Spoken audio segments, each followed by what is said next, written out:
Hi everyone, and welcome to week 5 of my life skills workshop on communication, specifically professionalism. This is our last and final session together. So I want to start off this video by doing a recap of what we've learned in the previous week. So we discussed confidence, the root of confidence, and what that looks like personally. We've also discussed de-escalation tactics, so how to de-escalate in conflict when you are present in the moment.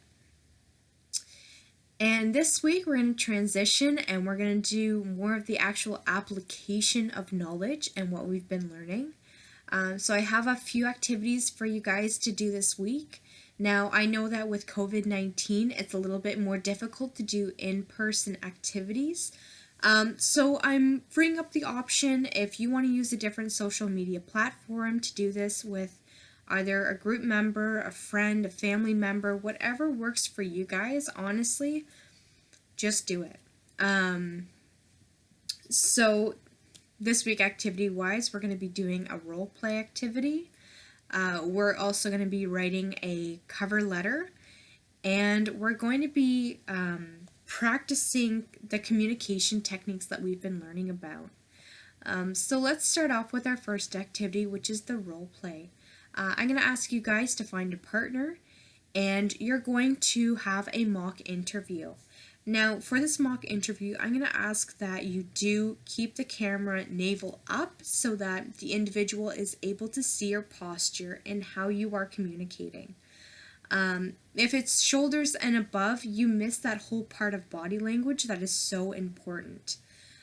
So obviously your own comfort level, if you want to sit with your entire body and you want to have the camera far back, that's perfectly fine as long as the person can hear you clearly and you're able to have the interview. So points to touch on in the interview is definitely confidence. You want to remember to remain confident, to be very clear and concise. So kind of use your cover letter that you're going to write in a little bit as leverage. If you remember in your cover letter what you have written, remember that those are the points that you really want to drive to the employer during that interview.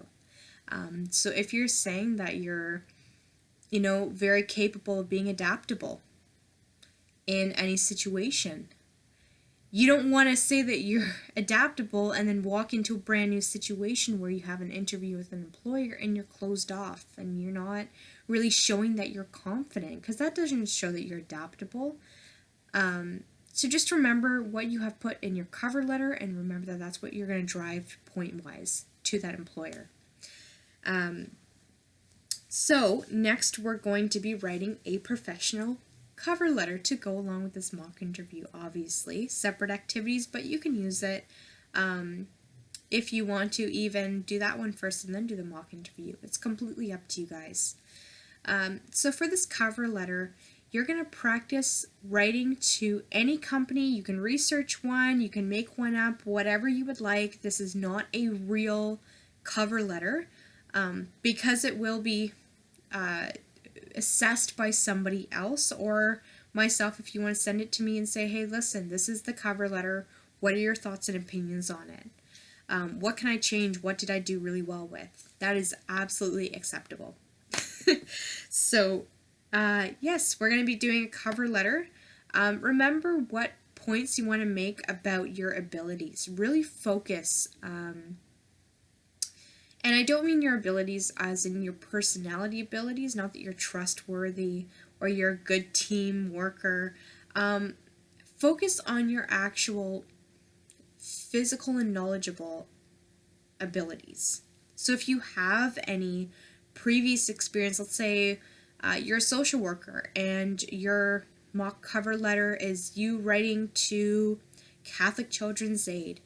You can say, I've had numerous experiences with working with parents. I have had a lot of experience working with children. Know what you're basically going to focus on and depict in any job listing what the employer is looking for, because the secret within the job listing is that the employer actually is telling you what they are looking for. So use that to your advantage. understand what they're looking for and really find the points that is going to show that employer that you are the best candidate in that sense. So we're going to be working on a cover letter this week, and also practicing communication techniques. Now, I love the use of de-escalation. This could be also your logical versus emotional thinking, how we discussed that previously. You can use that in practicing communication techniques. Really, just about anything that we've discussed previously, feel free, as long as you're practicing it, it's great. And I really hope that it does progress your professionalism and gives you the tips and skills to be able to succeed. So lastly, we're going to do a personal log, but just before we start the personal log, we're going to do a skill practice together. So it's a little bit cheesy, it's a little bit cliche, but it is so effective. So what I'm going to ask you to do this week is stand in front of a mirror and look at yourself and greet. This could be a, "Hi, my name is Emma Shields." Or this could be, maybe you're standing back and you're not going for a handshake. You don't like that physical contact. It could be maybe a head nod along with it, or maybe it's direct eye contact. Maybe you're smiling, maybe you're not. Who knows? Whatever way that you greet, you greet.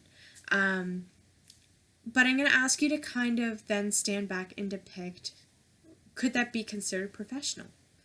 How could I change that to become more professional? What do I think a professional greeting looks like? Maybe try out a few greetings. It's so easy to have this idea in your mind that you are conveying a certain self-image, and it's completely off. So just kind of take that time to practice. Get a greeting that you like, that makes you feel confident, that will be warm and inviting to other people, that makes you likable, essentially. So that's going to be our skills practice for the week.